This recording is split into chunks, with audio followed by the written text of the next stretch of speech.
other? I just wanted to, can you hear me? Okay. No? No? Yes, okay, I've got it. She can do it. So I just wanted to be sure that we were able to review the survey questions once the survey was built, because the one thing that does concern me is a risk of slight coercion to picking the right choice. So if you only looked at the question 10 versus 8 with this one person disclaimer, that just, anybody would go, well, I don't want to uninvite 7 people, so I'm going to pick 10, right? So you don't want to build your survey questions that would lead somebody to choose the better choice, even if that's not the better choice. If it is, it doesn't matter. So I don't have any opinion either way on that, but if it were me taking a survey that was general and it was 10 versus 8 and then there's a disclaimer behind it, I would choose, well, 10.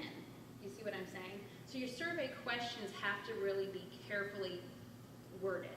When you build the survey, will we be able to review it for clarity and before it goes out? And then also, my other question was, you had said not using SurveyMonkey because you can't limit people from taking the survey more than once.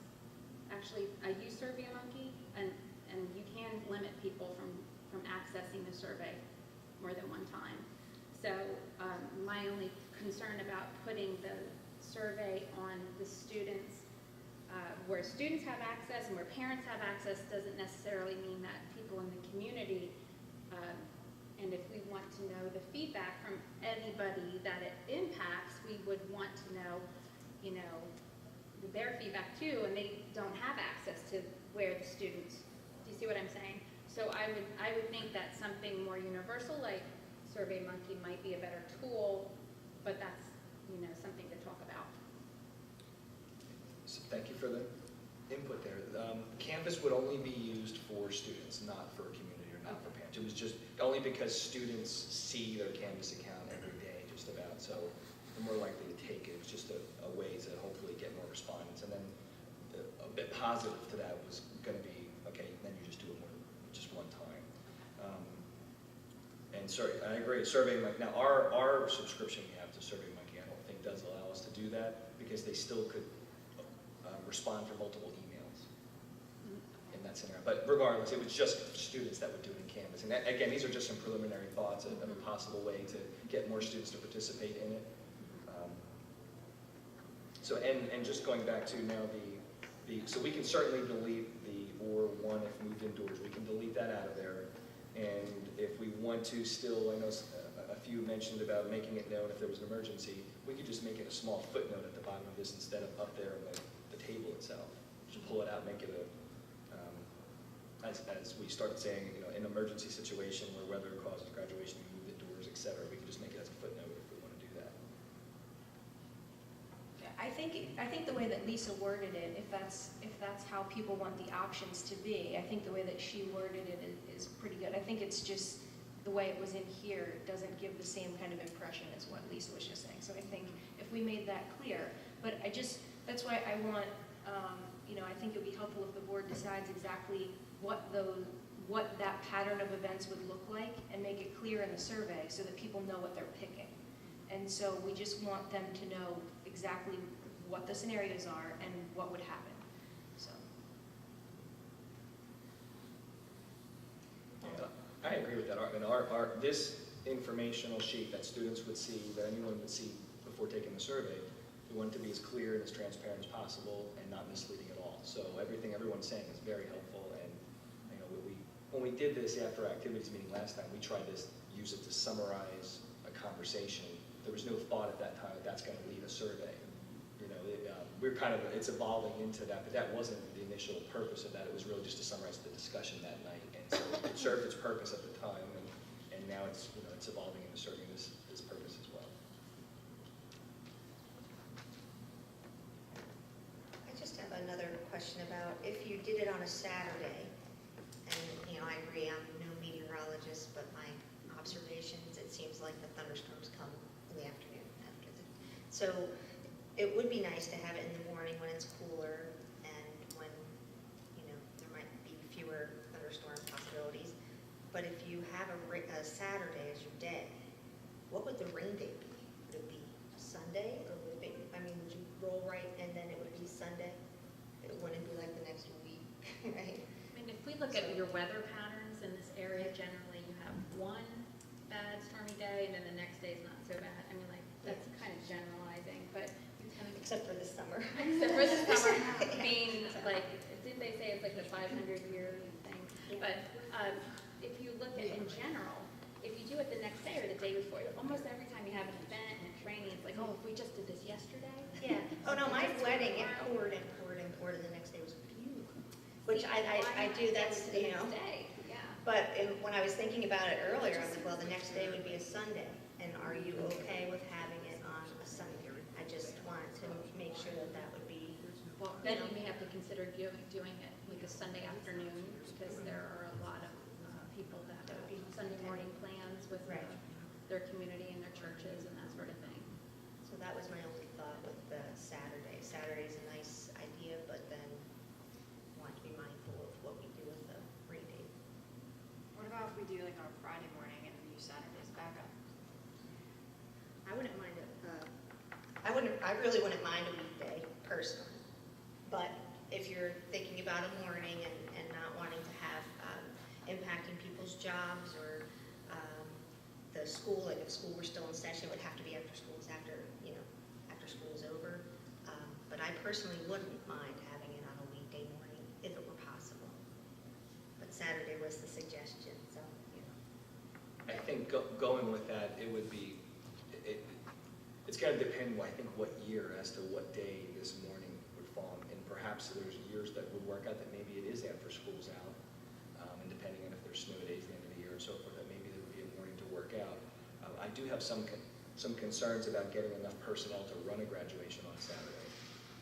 And so a weekday may be better in that regard, but then it also could fall on an in-service day and the teacher could be missing professional development. So that's why it kind of depends what's happening what day after school's out. Right now, there's a lot of teacher participation in helping out with graduation. So actually, I know Mr. Ott or Mr. Lebowski, we have two assistant principals from the high school that are here to provide any feedback or answer any questions if we need it. Can I throw you the question? Was there any discussion, if there was to be a morning graduation, any preference from the administration as to weekday versus Saturday?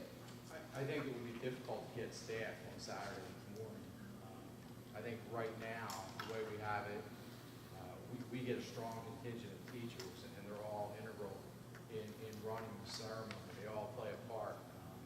And it is also nice to have a nice showing, a strong showing of teachers there for the students. I don't know if we would get that on a Saturday morning in June where people are going to their kids' Little League games, or they're heading out for a vacation or a weekend at the shore. So that would definitely be a concern on Saturday morning. If we had it during the school week, I think that we would get the teachers. I think they would come. I think it would be a matter of what you said. It would be adjusting the schedule. So if we had, for example, if we had a final exam day, maybe at some point in time, and I don't know if it's possible this year, but it would become like a reading day for the kids where they wouldn't have school. We would have an in-service, so a teacher could go to an in-service or attend the graduation ceremony. So that would make it possible. I do think that if we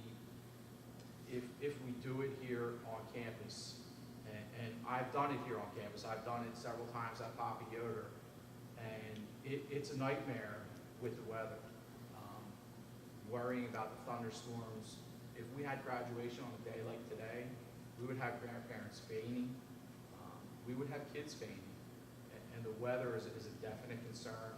Megan, going back to your statement about the one parent, I think we're opening ourselves up for a fiasco if we tell kids they can only have one parent in the garden. So I think that's just something to take into. Thank you. I think one of the benefits if people did end up choosing Hellman is that we have flexibility to figure all of that out later because we wouldn't have to lock into a date. So I think it's important to get the survey back and see what people want, because if people don't want Hellman, then we don't even need to sit here and figure out which day would be the better day. So from all the discussion here, maybe it makes sense to say we would prioritize a morning as the first, and we don't have to say a day of the week, but a morning for the first, for Plan A, right? Maybe even Plan B would be a morning if we're not worried about it being a weekday. But the details of when it would be a result of whether or not people are interested. And, you know, I get Mr. Ott's opinion, and I think I've heard so many opinions in both ways, and I think that's why it's so great to do this survey and leave the decision up to everyone else, because people are very passionate on both sides of this. And I think the 9 of us don't want to be making this decision for them. We want them to make the decision for themselves. And so we just want to make sure that the survey is clear so they know what they're choosing. And so I think we don't really need to hash out which day of the week it is yet. Maybe that won't be the choice, we'll see. But I think pointing out that it would be a morning would be a good idea.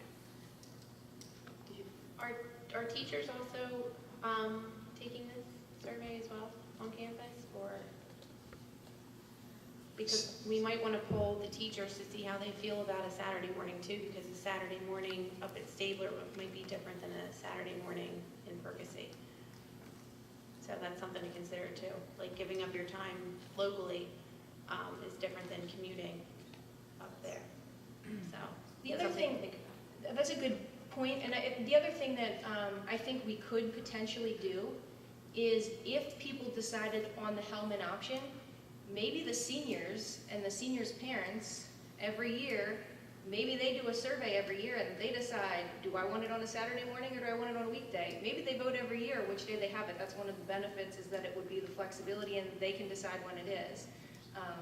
So that's something to consider too, is having that kind of decision-making flexibility the seniors each year. Megan, do you mind if I just share one thing? Do you want to come up to the Oh, okay. mic, Mr. Ott? So I was just jotting down a couple things that, over the course of the years, you know, I've had some parents call me before the graduation ceremony and say, Ray, why are we going up to Stabler? And I said, trust me, just watch the ceremony. And afterwards, they thanked us as an administrative staff for having it there. I understand the concern and the need to get input from the community. My one concern is that many of them have not attended a graduation ceremony either outside of Papayoga or at Hellman or at Stabler. Some of the things at Stabler I just want to share with you is that we have a beautiful board. For those of you who were there last year, you can see the kids' pictures as they go across the stage. You can see the kids have their messages to their parents, their thank yous, their acknowledgements to their teachers. Our senior video production class does an unbelievable short. It's about five or 6 minutes, but it's a tribute to the class. All that would go away if we didn't have it at Stabler. It wouldn't be possible to have that outside. The last thing is just Hellman is a beautiful facility. It really is. And I understand maybe some people want to showcase it. But for a graduation, the football field is 100 yards long, and how wide, Dave? I don't know, 50 or 60 yards wide. If you go to Stabler, the basketball arena is 94 feet. The sight lines for the parents, they are right on top of the ceremony. It's an unbelievable place to have a ceremony. It's great for the kids, it's great for the parents. And like I said, I can't tell you how many times over the years that parents have called after graduation and thanked us for having it there. I've been here a long time, and I've never had a parent call me up and say, I can't believe you guys had it there. I had to drive an extra 25, 35 minutes. It was so stupid. It's never happened. And a lot of these parents, my concern about the survey is a lot of these parents haven't experienced it either way. Thank you.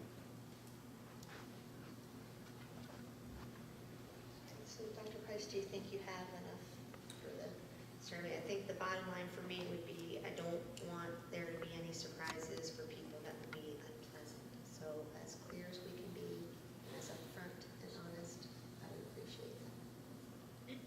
Once this is drafted, we will send it out to the board so you can see it before it comes out and have an opportunity to give feedback.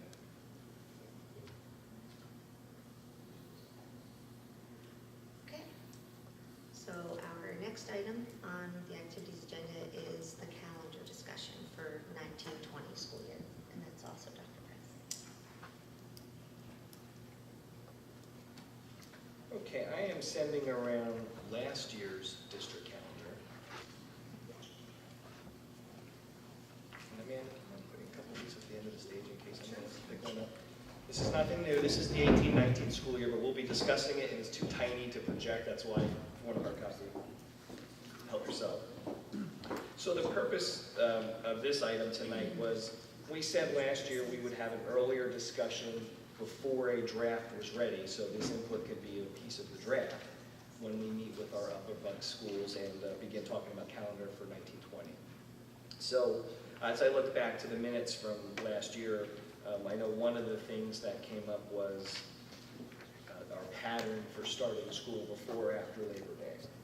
And not everyone was aware of the pattern that kind of the three schools have followed.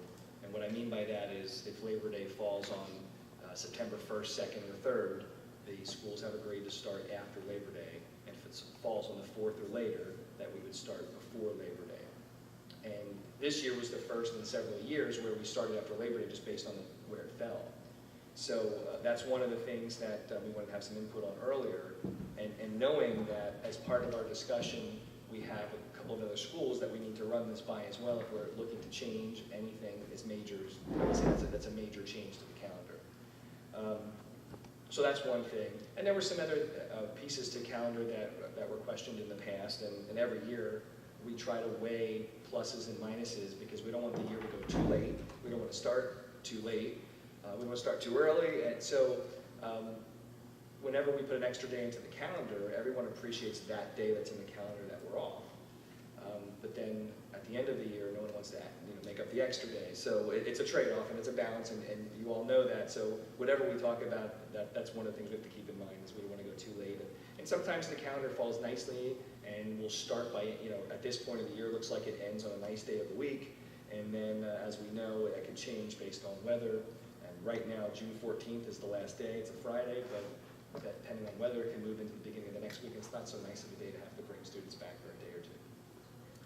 Just for your information, the next couple years for Labor Day, next year in 2019, it's September 2nd, so we would be starting after Labor Day again next year. But then after that, there is several years in a row, 4 years in a row, actually, we would be starting before Labor Day. And then it goes back to after for 2 years. So if it's something that we do want to look at, I guess my recommendation would be, and I don't know how this group feels, we have a couple new board members here, but if that's something we're going to look at doing and would decide, hey, we're not going to follow that pattern, we're going to be starting before Labor Day all the time. If we decide to do that, it might not be a bad idea to kind of wait until it cycles around again. That would give people a lot of notice. We would only have to get through next year yet, starting after Labor Day. Then there'd be 4 years in a row where we're already scheduled in that pattern to start before. And then maybe when it cycles around again in 2024, that would have been plenty of notice to let the Upper Bucks schools know, hey, we don't want to follow that pattern anymore. So just a thought if that's something that, and you may not feel strongly about that depending on your experience with that, but pluses and minuses, there's schools that start before, schools that start after. Allentown starts after because lots of their students work at Doherty Park. And so they want to finish their jobs after the season. And so some school districts have a reason for it. I'm not sure specifically why this was put in place, but our pattern allows people that have feelings either way to each kind of get their needs met. So it seems like a fair thing to do. That's probably why it was put in place. The other thing I wanted to mention was there's been some discussion in the past regarding the Jewish holidays. And so again, for new board member purposes, what we discussed at that meeting was right now what the Upper Bucks schools have done was given 1 day off for the Jewish holidays, and it's whatever would be the highest holier day that year. And if it falls during the week, it's typically Yom Kippur. So this year, we're off on September 19th, but that's the only Jewish holiday that we are scheduled to be off, not for Rosh Hashanah. Some schools give off 2 days, one for each day. Some give off 3 days. And so sometimes they fall on the weekend, and it's a non-issue for some of it. So right now, all 3 of the schools are doing the same thing. So this year, September 19th is that only day that's scheduled off for the Jewish holidays. So every once in a while, that comes up as well. And so we kind of, again, trying to meet the needs of everyone. And so be happy to hear your feedback as far as calendar goes. And so I have kind of my talking points when I go into the calendar meeting.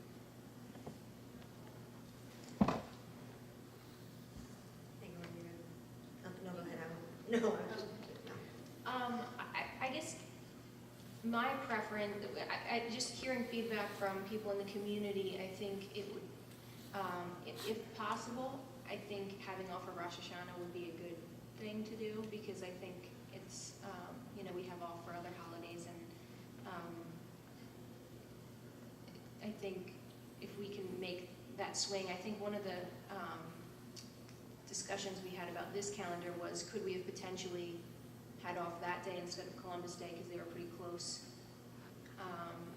And then Columbus Day isn't a day that's as important to people, right?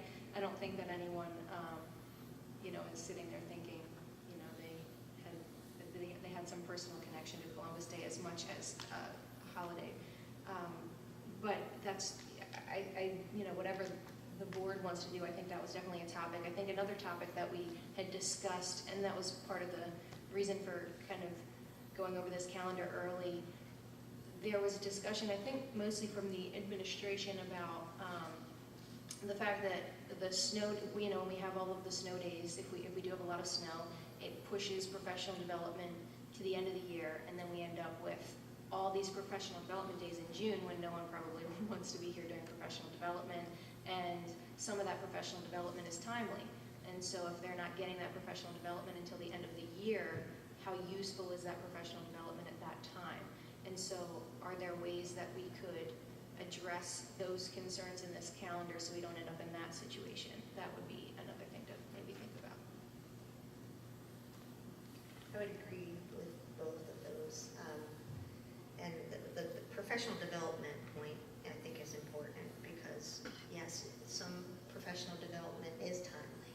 And so you're meant to be, if you're doing professional development and it's with regard to something that you're supposed to be doing during the school year, and then you don't get that professional development until June, well, you've now lost all the time when you were supposed to be doing whatever that thing was. So I would like to see that addressed. And I was sitting here thinking, I don't know, I don't have a job outside the home, so I'm not sure what the trend is if people get Columbus Day off. In our family, the person who does have a job outside the home does not get Columbus Day off. So, if we could make that change, I would be agreeable to looking into that as well.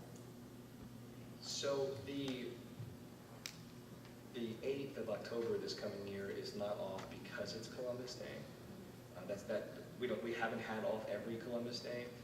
It's because we needed another in-service day, and in the fall was the goal. Because some schools are off on Columbus Day, and some people are off, others aren't. We said if we're going to do one around that time period anyways, why not put it on Columbus Day? So we don't have to have Columbus Day off. That won't necessarily be that way every year. So it was just thought to kind of combine 2 into 1 because we need that in-service day in that time period. It doesn't have to be that way. As far as professional development, I definitely share the frustration. If Dr. Shai was here, she would share the frustration of professional development getting canceled at the end of the year. And Dr. Rurick, I'm sure you would feel the same way. Some options, either there's no snow days built into the year, and just days get added on to the end of the year. That's an option. Another option is your makeup days become a couple of holidays, and when it's non-in-service days, that's probably not a very popular one. For instance, Easter Monday could be a snow makeup day. So it kind of depends what you want, because people will be upset at the time, but at the end of the year, when it's one less day you have to go, some will be happy. So we kind of would have to decide what's the game plan. The easiest is just tack them all into the end of the year. So we've established that 1 is not going to be an issue, because day 181 does not have to be made up. We've agreed to that. So we're really talking about from snow day 2 onward, Do we add those to the end of the year, just not build in snow days anymore? Or do those snow days get built in, but they're not on in-service days? And if so, where would you strategically place those? Because there's not a lot to, really you're talking about from the winter on, and we don't really have anything going on there except President's Day weekend or Easter, and neither one of those breaks are very long. In President's Day weekend, we just worked this year for the first time to try to make that Friday and Monday intact days, so they're not getting made up, and I think some people appreciate that, so I'd hate to go back to mess with those days. So it really only leaves Easter at that point then, and we could get one with Easter Monday, and maybe tack the rest on to the end of the year, or we just leave it the way it is, and tack them all at the end of the year. Here's a thought, and I don't know how popular or unpopular this would be, but just a thought. When we have school cancellations for snow days sometimes, it's due to the